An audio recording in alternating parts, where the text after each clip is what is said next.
This is Brian with ScreenFiles.com and Review. What I'm talking about today is Season 2 of Netflix's Mindhunters, and it's a pretty good season. Not as good, I think, as Season 1, and I'm going to tell you why.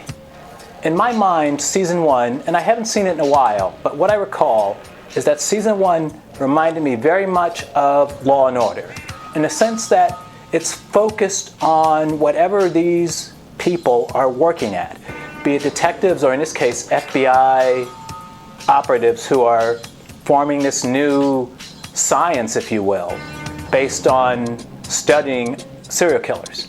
And so Season 1 revolved around that exclusively, and I was perfectly okay with that. In fact, I enjoyed that. There was a cold, clinical feel to the show, which I thought was deliberate and, to my mind, had a lot to do with David Fincher, who is the executive producer of the series, and I believe he may have directed an episode or two last season. So it was very distant, very cold, and very clinical. Clinical is the best word I can use to describe it. And that worked for me. I didn't mind that at all. Season 2, though, seems to be taking another approach. And it's varying, I think, significantly from Season 1. And I don't think in a great way. Let me explain. Season 2 revolves around one particular, I should say the bulk of Season 2, revolves around one particular crime, the Atlanta child murders. And what's remarkable to me is that they honestly, to this day, don't know who did the bulk of those crimes. And the show is accurate in saying that the person who was convicted was actually only convicted of, I think, 2 or 3. I thought there were only maybe 12, 13 of these murders.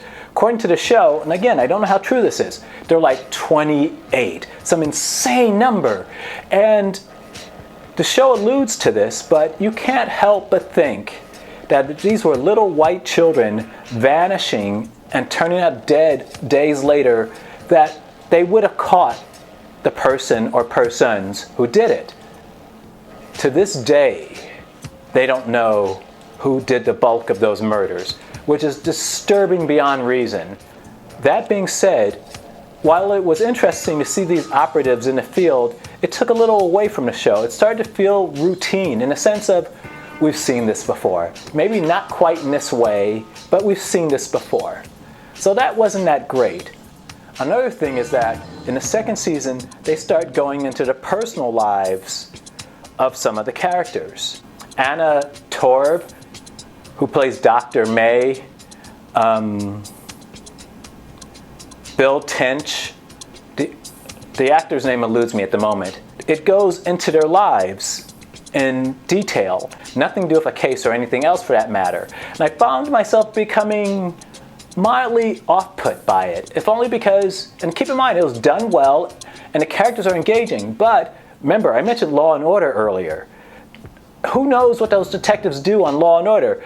I mean, I stopped watching that show after, I don't know, the 6th or 7th season. It's still going strong, I think, and they still probably don't know what those detectives' home lives are to any real extent, because the show's not about that.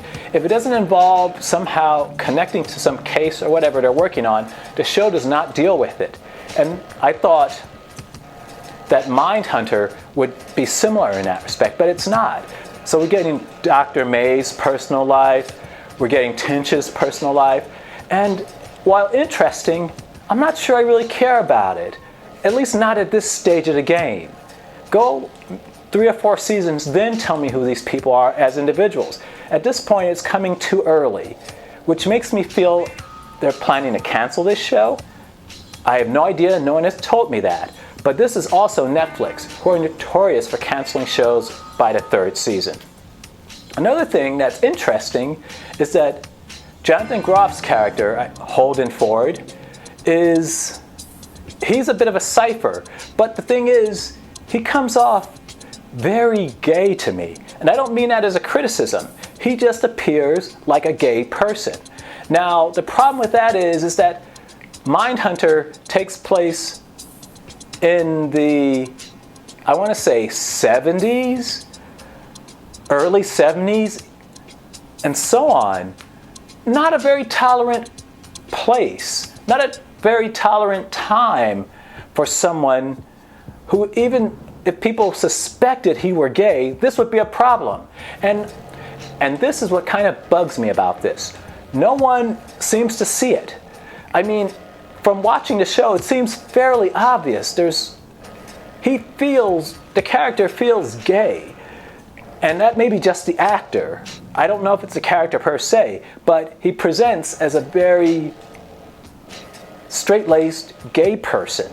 And as I said, I have no issue with that. But no one else seems to notice this. Really bugs me, because the show aims for a certain realism and a certain factualness. But this guy, no one seems to notice that he kind of comes off a little fey. So it's a little strange in that respect. And I wish they wouldn't do that, in the sense that if his character is gay, then go with that. Make that part of your story, as opposed to Dr. May, who has come out as a lesbian in this season.